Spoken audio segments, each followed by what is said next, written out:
Good morning, students. Today we are going to start our question number 3 of worksheet 7, chapter 3, integers. Now, students, question number 3 is filling the following blanks. अब हमें यहाँ पे इन blanks को fill करना है, okay? अब यहाँ पे हमारा A part देखो बच्चे, -93 divide dash is equal to -93. That means -93 को हम किस नंबर से डिवाइड करें कि जो कोशिएंट हमारा आए वो -93 ही आए। तो ये तो हमें पता है बच्चे, अगर हम किसी नंबर को 1 से डिवाइड करते हैं तो हमारे पास रिजल्ट वापस वही नंबर आता है, तो इसलिए यहाँ पे क्या आएगा 1। अगर हम -93 को 1 से डिवाइड करेंगे तो आंसर क्या आएगा वापस -93। Okay, now B part is 17 divide -1। अब ये कह रहे हैं 17 को अगर हम -1 से डिवाइड करें तो क्या आंसर आएगा। पहले तो बच्चे यहाँ पे आप सिंबल भूल जाओ, आप ये सोचो कि हमें 17 को 1 से डिवाइड करना है, तो 17 को 1 से डिवाइड किया करेंगे तो क्या आएगा 17 ही तो आएगा। अब आप देखो सिंबल, यहाँ पे देखो 17 के आगे कौन सा सिंबल है, कोई सिंबल नहीं है, तो दैट मीन्स पॉजिटिव, और 1 के आगे कौन सा सिंबल है नेगेटिव, तो दोनों सिंबल डिफरेंट है, तो डिफरेंट के केस में हमारे पास क्या साइन आता है negative. Okay, now third C part is, अब ये कहा गया है कि ऐसा कौन सा नंबर हो जिसको हम -8 से डिवाइड करें तो आंसर क्या आए 0। तो बच्चे अब ये हम पहले प्रॉपर्टीज में कर चुके हैं कि 0 ही एक ऐसा नंबर है जिसको अगर हम किसी से भी डिवाइड करें 2, 3, 4, 5 किसी से भी डिवाइड करें तो आंसर क्या आता है 0 आता है। तो इसी तरह से 0 को अगर हम -8 से डिवाइड करेंगे तो आंसर क्या आएगा 0 ही आएगा। ओके, नाउ यहाँ पे हमारे पास क्या है बच्चे, अगेन यहाँ पे हमें ये फिल करना है कि ऐसा कौन सा नंबर हो जिसको 1 से डिवाइड करें तो -42 आए। तो हमें पता है कि 1 से डिवाइड करेंगे हम किसी नंबर को तो वही सेम नंबर आता है, तो दैट मीन्स अगर हम -42 को 1 से डिवाइड करेंगे तो वापस सेम नंबर आएगा, तो इसलिए यहाँ पे भी क्या आएगा -42। 1 से जब भी किसी नंबर को डिवाइड करते हैं तो वही सेम आंसर आता है हमारा। ओके, तो अब यहाँ पे है -65 divide dash is equal to 1। ना ये कह रहे हैं कि -65 को किससे डिवाइड करें कि 1 आए। अब आपको पता है 2 को 2 से डिवाइड करते हैं तो 1 आता है, 3 को 3 से डिवाइड करते हैं तो 1 आता है। दैट मीन्स सेम नंबर हो, न्यूमरेटर और डिनोमिनेटर में सेम नंबर हो तो हमारा रिजल्ट क्या आता है 1। तो दैट मीन्स अगर हम -65 को -65 से ही डिवाइड करेंगे तो हमारा आंसर क्या आएगा 1 आएगा। Okay, now our worksheet 7 is complete. Now we are going to start our chapter 3 worksheet 8। Okay, but worksheet 8 start करने से पहले मैं आपको यहाँ पे थोड़ा सा कुछ चीजें क्लियर करना चाहती हूँ, तो बच्चे आप वो देखिए। तो यहाँ पे देखो बच्चे, अगर सपोज करो मैं यहाँ पे लिखूं 5 मल्टीप्लाई 5 मल्टीप्लाई 5, तो यहाँ पे मैंने 5 को कितनी टाइम लिखा 1, 2, 3, तो दैट मीन्स हम इसको इस तरह से भी लिख सकते हैं 5 पावर 3। इसका मतलब क्या होता है कि 5 है वो कितनी टाइम आया है 3 टाइम। ओके, तो जैसे अगर मैं लिखूं 5 मल्टीप्लाई 5 मल्टीप्लाई 5, तो यहाँ पे मैंने 5 को कितनी टाइम लिखा 2 टाइम, तो आप इसे क्या लिख सकते हो 5 पावर 2। ओके, इसी तरह से इसे हम बोलते हैं बच्चे एक्सपेंडेड फॉर्म। दैट मीन्स हमने इसे एक्सपेंड कर दिया, इसे क्या कहते हैं एक्सपेंडेड फॉर्म। ओके, और जो इसी चीज को हमने ये लिख दिया तो इसे क्या कहते हैं पावर फॉर्म।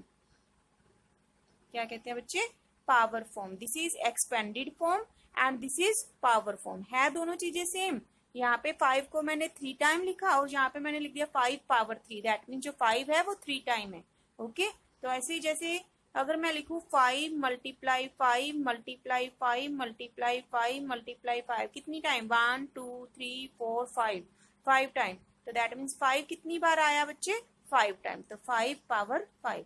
ओके, तो इस तरह से बच्चे हमें जैसे अगर 5 को 10 टाइम लिखना हो तो अगर हम 5 को 10 टाइम ना लिखने की बजाय हम उसे क्या लिख सकते हैं 5 पावर 10। ओके, तो यहाँ पे बच्चे अब मैं आपको जो चीज बताने जा रही हूँ वो ध्यान से सुनेंगे। ये जो नंबर होता है 5, यहाँ पे कोई भी नंबर हो सकता है, ये जो बड़ा नंबर होता है 5 इसे हम कहते हैं बेस। ओके, और ये जो ऊपर लिखा होता है 5 से थोड़ा सा ऊपर इसे हम कहते हैं पावर या फिर एक्सपोनेंट। ओके, ये होता है हमारा बेस और इसे हम कहते हैं पावर या फिर एक्सपोनेंट। ओके, और एक बात और बच्चे, जब यहाँ पे मैंने आपको बोला 5 पावर 2, तो जब 2 पावर आए तो उसे हम ये भी कह सकते हैं 5 square.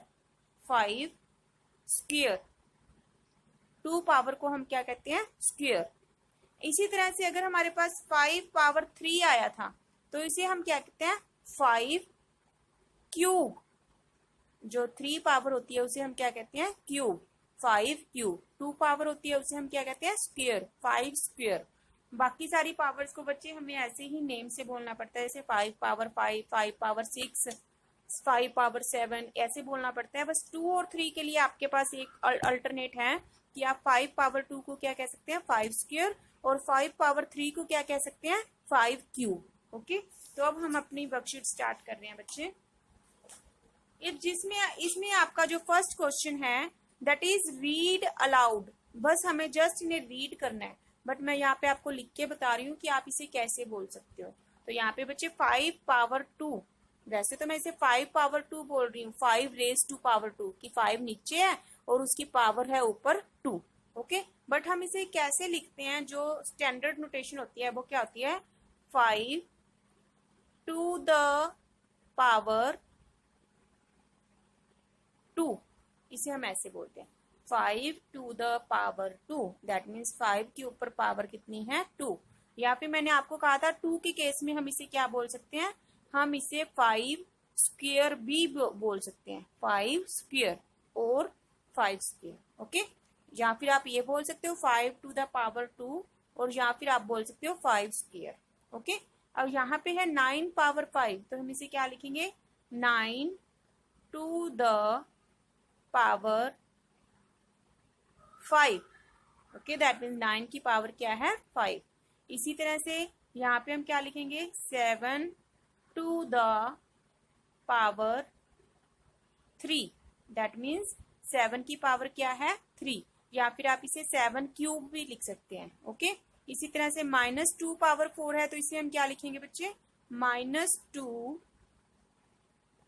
To the power 4।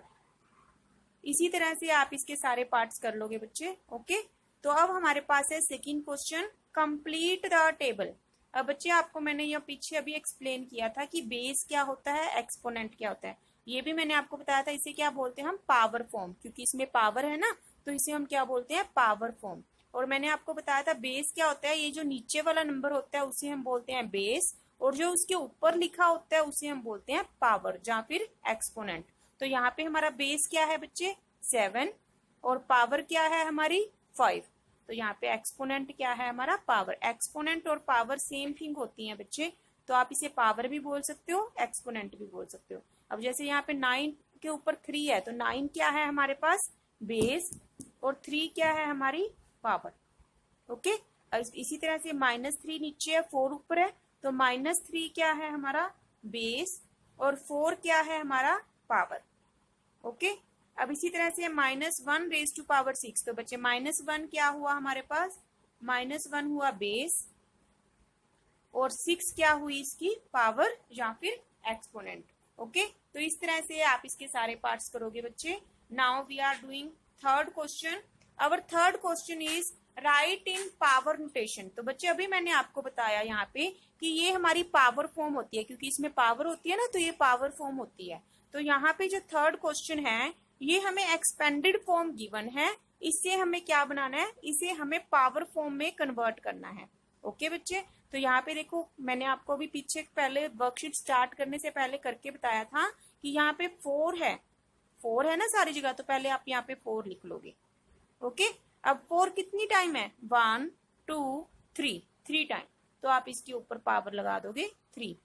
Okay, तो ये होगी 4 पावर 3, तो ये होगी हमारी पावर फॉर्म। क्लियर बच्चे, अब एक और क्वेश्चन कर लेते हैं हम, -2। अब देखो सभी जगह -2 है, तो हम यहाँ पे क्या लिख लेते हैं, -2। अब आप देखोगे कि -2 कितनी टाइम है, 1 2 3 4 टाइम है, तो हम क्या करेंगे, इसके ऊपर पावर लगा देंगे 4। ओके, तो इसी तरह से आप इसका थर्ड पार्ट करोगे। मैं यहाँ पे फोर्थ पार्ट आपको बता रही हूँ बच्चे।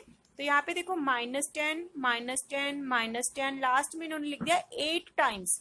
अब 8 टाइम्स लिखने का मतलब क्या है बच्चे कि -10 यहाँ पे 8 टाइम्स आएगा। अब 8 टाइम लिखना मुश्किल हो जाता, हम बार बार लिखते -10 -10 -10 -10 -10, इस तरह से 8 टाइम लिखना मुश्किल हो जाता।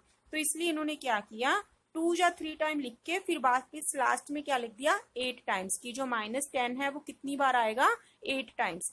तो आएगा तो -10 ही, तो हम सबसे पहले यहाँ पे क्या लिखेंगे, -10। और कितनी बार आएगा -10, 8 टाइम्स। यहाँ पे इन्होंने सीधा हमें बता दिया काउंट करके कितनी टाइम आएगा, 8 टाइम। तो हम यहाँ पे क्या लिख देंगे, पावर 8।